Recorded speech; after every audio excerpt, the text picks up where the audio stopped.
अब हम लोग डिस्कस करेंगे, लास्ट में डिस्कस किए टाइप्स ऑफ रिएक्शन, कुछ उसको एक्सटेंड करना प्रॉपर्टीज ऑफ कार्बन कंपाउंड्स के फॉर्म में। इसको दो मेन प्रॉपर्टीज है, एक होता है कंबशन और एक है oxidation. Combustion, you must have read about combustion. किसी भी ऑर्गेनिक कंपाउंड कंबशन करने का मतलब होता है कंप्लीट ऑक्सीडेशन और बर्निंग ऑफ सब्सटेंस। तो किसी ऑर्गेनिक कंपाउंड को जब हम बर्न करेंगे तो finally we get carbon dioxide, water and heat energy. ठीक है, जैसे कंबशन में कोई भी organic compound, just inorganic type of reaction, कोई भी कंपाउंड, सपोज CH4, इसको बर्न करना हमको, तो CH4 after burning, burning means heating in the presence of air, heat करेंगे, then final product will be carbon dioxide plus water and this heat is initially provided just to start the reaction. उसके बाद फिर heat energy वो produce ही करेगा ये, इसलिए right side में फिर लिखा जाता है हीट एनर्जी। इसका सीधा मतलब हो गया when methane is burnt or is subjected to combustion, then we get carbon dioxide, water and heat energy. Not only methane, कोई भी organic compound कार्बन कंटेनिंग हो चाहे नॉन कार्बन कंटेनिंग हो, एंड पर्पस क्या है, बाय हीटिंग यदि carbon dioxide water देता है और हीट एनर्जी ऑल्सो प्रोड्यूस्ड, यही रीज़न है कि ये सब फ्यूल तरह भी एक्ट करता है ये। जैसे मान लो हम अल्कोहल लेते हैं C2H5OH, इसको बर्न करें, किसी कंपाउंड को, combustion means complete oxidation, so sufficient of air is provided, then ethanol will also give carbon dioxide, water and heat energy. Simply हम लोग केवल बैलेंस कर लेना होता है। इसको बर्न करेंगे तो यही मिलेगा, ब्यूटेन बर्न करेंगे सब मिलेगा ये। और यदि यही भी क्वेश्चन लगा देगा what happens is partially burned, that is called incomplete combustion. तो यदि इनकम्प्लीट कंबशन करने का मतलब हो गया C2H5OH प्लस O2, बट यहाँ मेंशन रहेगा कि पार्शियल कंबशन और incomplete. Incomplete combustion means we are providing limited of oxygen. In that case, in the place of carbon dioxide, यहाँ हम कार्बन मोनोऑक्साइड, वाटर और हीट एनर्जी को लिखेंगे इस केस में, but we get monoxide not dioxide यदि incomplete combustion कराते हैं तो ये। और हम बोल सकते हैं ऑक्सीडेशन ग्रेजुअली बढ़ते जाएगा and final when compound is completely oxidised, then same is known as combustion process. So any organic compound after burning, after combustion, results carbon dioxide, water and heat energy, और ये heat energy के चलते ही इस organic compounds को हम as a fuel use करते हैं। ये heat energy is produce, initially कुछ एनर्जी प्रोवाइड करते हैं in the form of ignition temperature, but finally जब रिएक्शन स्टार्ट हो जाएगा then the subsequent amount of heat energy is produced, and this process is called combustion, and when we provide limited of air, then that is called incomplete combustion. इसका जो दूसरा major properties है वो properties होता है oxidation.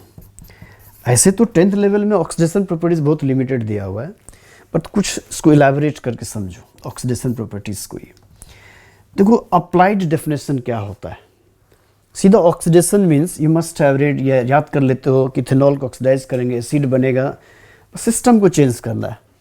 Actually oxidation क्या, what is applied definition, when any organic compound is to be oxidised. तो ये मत याद करो कि ऑक्सीडेशन के बाद का कंपाउंड क्या होता था, याद करना है कि what we have to do if an organic compound is to be oxidised. तो ऑक्सीडेशन का जो अप्लाइड डेफिनेशन के अकॉर्डिंग एक लाइन याद रखना है कि conversion of H into OH is called oxidation. So from organic point of view, ये major part है। Conversion of H into OH is called oxidation. Whenever any organic compound is to be oxidized, what we have to do? We have to convert either of the H into OH. एक ये point याद रखना है, और दूसरा point याद रखना है कि when two or more OH groups, when two or more OH groups get attached to same carbon atom, when two or more OH groups get attached to the same carbon atom, then it becomes unstable. Then it becomes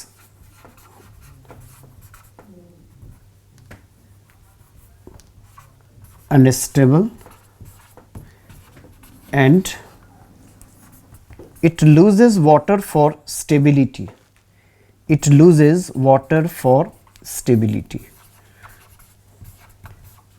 तो ये organic compound में always true है.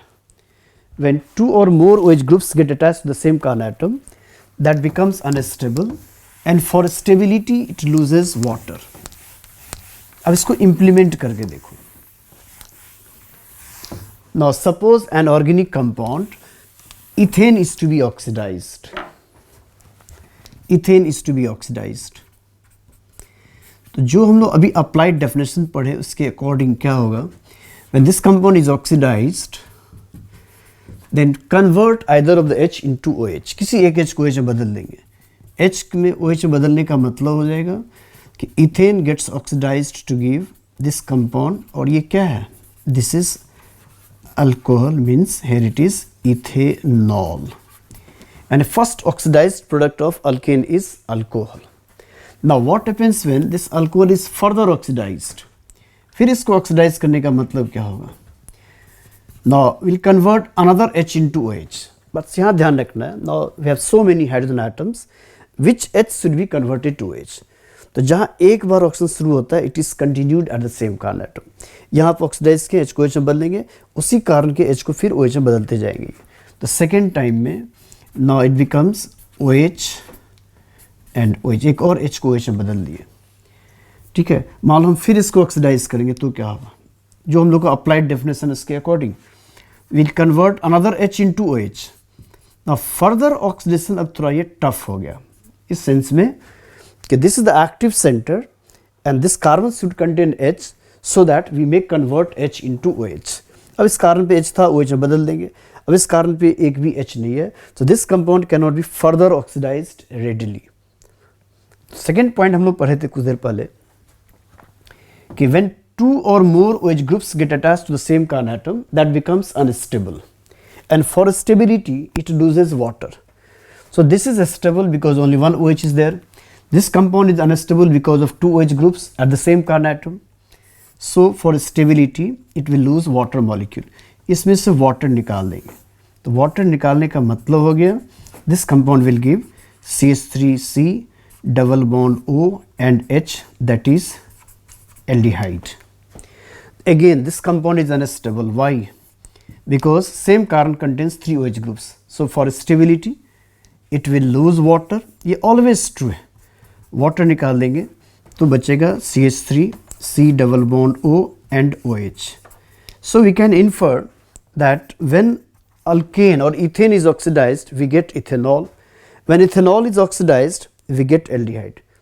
ये तो for your से कि बताया जाता है. जब हमें कॉन्फिडेंस आ जाएगा तो no need to write this one. एक इंटरमीडिएट होता है क्या ये दिखाया गया. H को H में बदलेंगे, कुछ देर के लिए बनेगा, अनस्टेबल है, then and there water lose करेगा एंड फाइनली ये दिया. इसका मतलब इथेनॉल के ऑक्सीडेशन से एल्डिहाइड मिलेगा. And when aldehyde is oxidised we get acid.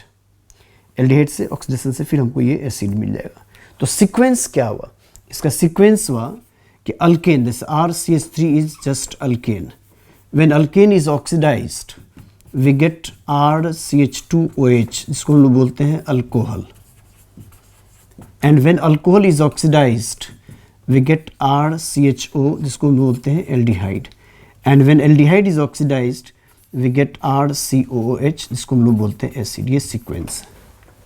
So when alkane is oxidized, we get alcohol. Alcohol is oxidized, we get aldehyde. Aldehyde is oxidized, we get acid. But ये ध्यान रखना, ये तो sequence हुआ. पहले ये बनेगा, फिर वो बनेगा, फिर ये बनेगा. Now suppose हमको सीधा एसिड बनाना है. सीधा एसिड बनाना है, उसके लिए क्या करें हम लोग? तो सीधा हम लिख रहे हैं ऑक्सीडेशन करना, मतलब we are providing oxidising agent, या O लिख देते हैं. O का मतलब ऑक्सीडाइज कर रहे हैं. बट ये O आएगा कहाँ से? So for oxidation we need some oxidizing agent. इसमें यदि हमको सीधा एसिड बनाना हो, उसका मतलब ऐसा एजेंट है जो स्ट्रॉन्ग ऑक्सीडाइजिंग हो. तो दो ऑक्सीडाइजिंग एजेंट याद रखना है. इसमें एक mainly it is potassium permanganate KMnO4. Potassium permanganate you can take acidified और अल्कलाइन या hot KMnO4. This oxidising agent is very strong और ये हम प्रेफर करते हैं जब हमको एसिड बनाना होता है. potassium permanganate, or you can take K2Cr2O7, potassium dichromate. ऐसे KMnO4 is preferred when target is acid. This is preferred when stepwise or slow oxidation is to be done. अब आराम से देख सकते हो, तुम्हारा बुक में लिखा हुआ मिलता है कि when ethanol is oxidized with KMnO4 acidified or alkaline या K2Cr27, तो वहाँ आंसर देखो लिखा मिलता है एसिटिक एसिड. तो आई कैन ईजिली आंसर ये क्यों एसिटिक एसिड बनता होगा, कैसे बनता होगा, क्यों बना ये एसिड. क्योंकि ऑक्सीडेशन करेंगे तो इस H को हम OH में बदलेंगे, फिर ऑक्सीडेशन करेंगे एक और H को OH में बदलेंगे. चूँकि ये एक स्ट्रॉन्ग ऑक्सीडाइजिंग एजेंट है, इसलिए इस कारण पे दोनों H को हम OH में बदल देंगे और एक OH पहले से हमको ये मिला. This compound is unstable, water lose करेगा और सीधा क्या देगा, एसिड दे देगा ये. तो ऑक्सीडेशन कुछ ऐसे तैयार करना है. इंडिविजुअल कंपाउंड्स का ऑक्सीडेशन से क्या बनता है वो टफ हो जाएगा. So what we have to memorise कि किसी ऑर्गेनिक कंपाउंड को ऑक्सीडाइज करने से क्या बनता है वो नहीं याद करो. What we have to do if an organic compound is to be oxidised. So कभी भी ऑक्सीडेशन करना हो किसी एक H को OH में बदल देना है और एक ही कारण में देखना है. जब दो या दो से ज़्यादा OH होगा that becomes unstable, that will lose water molecule. उसके बाद जो बनेगा that will be the product. और जहाँ पे एक बार ऑक्सीजन शुरू होता है it is continued at the same carbon atom. जैसे एक और केस देखो, सपोज इट इज प्रोपेन 1-ऑल और दूसरा कंपाउंड है इसको बोलते हैं प्रोपेन 2-ऑल. अब वो नो नीड टू मेमोराइज कि 1-ऑल क्या देता था, 2-ऑल क्या देता है. सीधा देखना है, इसको ऑक्सीडाइज करेंगे चाहे इसको ऑक्सीडाइज करेंगे. What we have to do, we have to convert H into OH. मान लो इस H को हम OH में बदलेंगे तो दो OH एक कार्बन में फिर आ जाएगा ये.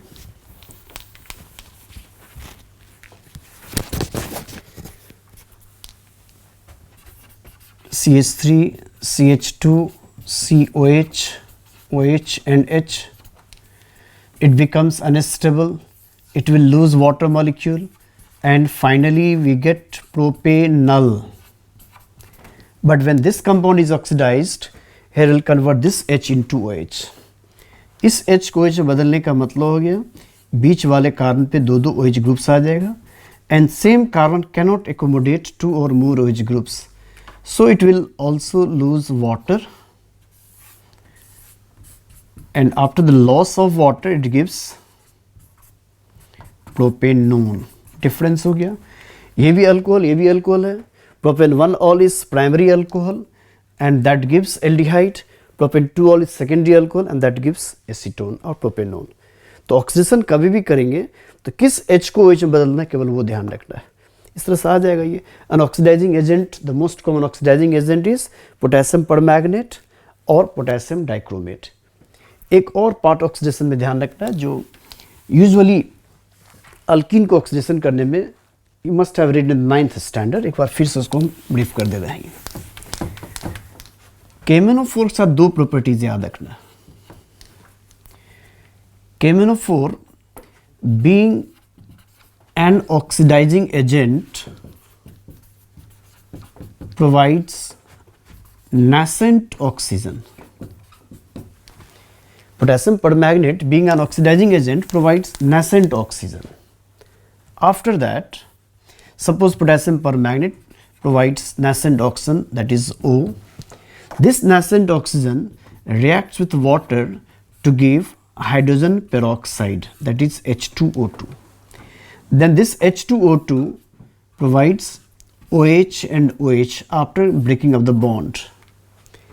अब कोई भी substance, suppose CH2 double bond CH2 this compound, पूछेगा what happens when ethene is treated with KMnO4. KMnO4 ये पढ़े होंगे 9th में, टेस्ट फॉर अनसैचुरेशन में इसको लोग यूज़ करते हैं. बट अभी जो डिस्कस किया उसके according when this is treated with KMnO4, dilute KMnO4, तो KMnO4 is ultimately providing us with OH and OH. ये प्रोवाइड कर रहा है. पाई बॉन्ड को ब्रेक कर देंगे, दैट इज डबल बॉन्ड को, और ब्रेक करने के बाद दोनों कार्बन पे एक एक OH दे देंगे. ये आंसर हो जाएगा. ये एजेंट, इसका काम है नेसेंट ऑक्सीजन प्रोवाइड करना। वो नेसेंट ऑक्सीजन वाटर से रिएक्ट करके हाइड्रोजन पेरोक्साइड देगा और हाइड्रोजन पेरोक्साइड 2 OH प्रोवाइड करेगा लाइक Cl2 Br2 H2। यदि इसको हम रिएक्शन कराएंगे पाई बॉन्ड, डबल बॉन्ड या पाई बॉन्ड, उसको तोड़ के OH और OH को जोड़ते चले जाएंगे, यानी इथिलीन और ethene react with KMnO4 to give this one, इसको बोलते हैं हम लोग glycol. Similarly if it is acetylene and this compound is treated with dilute KMnO4, तो सिंपल एडिशन करना है। What we have to add OH and OH, लिखा रहेगा dilute KMnO4, बट एक्ट क्या करना है, हमको OH और OH को ऐड करना है। तो बॉन्ड ब्रेक करेंगे, पहले डबल बॉन्ड पे जाएंगे, एक एक OH दोनों कार्बन को मिल जाएगा ये, फिर एडिशन कंटिन्यूड रहेगा टिल इज सैचुरेटेड, फिर हम ऐड करेंगे, लिखा रहेगा KMnO4, बट ऐड किसको करना है, OH एंड OH को। Now the same carbon contains 2 OH groups. अभी जस्ट हम लोग पढ़े, जब ऐसा सिचुएशन होगा then what we have to do, remove water for stability, यानी इस कंपाउंड का फाइनल आंसर होगा HC double bond O again C double bond O and H, इसको बोलते हैं ग्लायोक्सल। ठीक है, तो ये लेवल का, ऐसा नहीं कि हम लोग थोड़ा हाई लेवल पे जा रहे हैं। हमको रिएक्शन KMnO4 का पढ़ना है, 9th में पढ़े हो गए ये। 9th में सिंपली हम याद कर लेते हैं, कंपाउंड ये देता है वो देता है। अभी हमको पता चला कैसे एडिशन होता है, KMnO4 कैसे काम करता है। कोई भी ऑक्सीडाइजिंग एजेंट होगा वो नेसेंट ऑक्सीजन ही प्रोवाइड करेगा, और वो नेसेंट ऑक्सीजन वाटर से रिएक्ट करके दिया hydrogen peroxide, and hydrogen peroxide देगा OH एंड OH। देन जहाँ कहीं डबल बॉन्ड रहेगा, ट्रिपल बॉन्ड रहेगा, उस डबल बॉन्ड ट्रिपल बॉन्ड को ब्रेक करके OH OH को हम जोड़ते चले जाएंगे, हमको आंसर आते जाएगा। तो in this way we have discussed about the properties of the compound. This is mainly about the combustion, oxidation ये डिस्कस किए, और नेक्स्ट यूनिट में हम डिस्कस करेंगे about in details about the ethanol and acetic acid.